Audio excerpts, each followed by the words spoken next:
Good day, Professor. I am Irish Nicole Villas from Bachelor of Science in Nursing from NUR 243. And for today, I will be presenting my video presentation or tackling about understanding and applying disaster risk reduction management or DRRM. So, this video presentation covers the concepts of NSTP and common module from topic 6A by Dr. Alfredo Lagmay Mahar, hazard and vulnerability assessment of my community, and proposed DRRM strategies. So, I will begin by defining some of the DRRM concepts, which are disaster, hazard, exposure, and vulnerability. So, for the disaster, it is a serious disruption caused by hazards when combined with exposure, vulnerability, and lack of capacity. Second is the hazard. It is the potentially damaging event such as flood or earthquake. Third is the exposure. It refers to the people or assets located in hazard-prone areas. And lastly is the vulnerability. It is what makes a community more susceptible to damage. According also to Dr. Lagmay, he emphasized that disasters happen just not because of hazards, but because of our vulnerabilities and how exposed we are.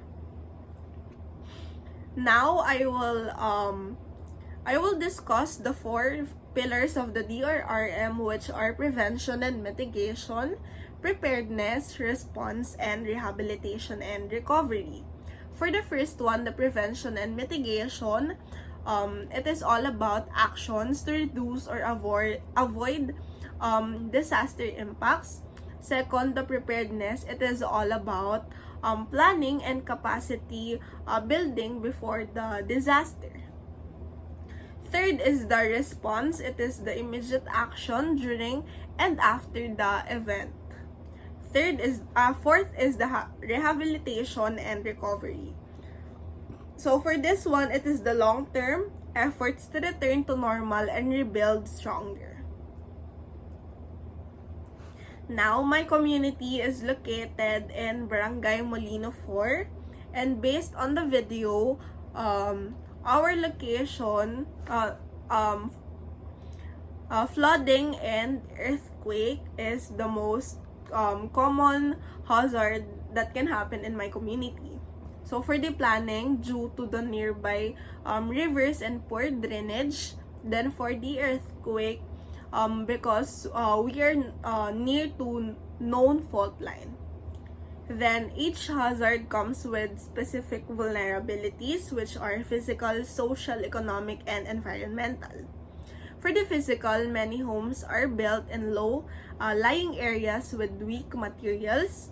Second, for the social, there are elderly residents and lack of awareness about education. Third is the economic. Many families have low income and limited resources to rebuild. And lastly, for the environmental, deforestation and clogged waterways can increase our risk. Then, to address prevention and mitigation, I propose enhancing our barangays drainage systems and initiating tree planting on slopes. These steps will help reduce flood risk and vulnerabilities, slopes to prevent landslides. This strategy also tackles physical and environmental vulnerabilities and reduces overall hazard impact. Then, for preparedness, I suggest establishing a community-based and early warning system. This includes designated evacuation routes, a text alert system, and the regular disaster drills involving all age groups. It also strengthens our community's response capacity and reduces casualties and confusion during disasters. Now, to summarize bullets or quotes from the video, disaster is risk, not fate. It is something we can manage, according to Dr. Lagmay. From the talk of Dr. Lagmay, I learned that proactive planning and community participation are essential. Disasters aren't just by nature, they result from poor planning and vulnerability. By understanding our local risks and acting ahead of time, we can reduce the impact of disasters and protect our people. To end my video presentation, let's all be reminded that we should be disaster ready. That's all for my video presentation. Again, I am Irish Nicole Villas from NUR243.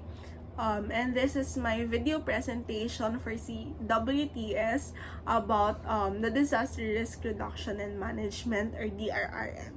Thank you.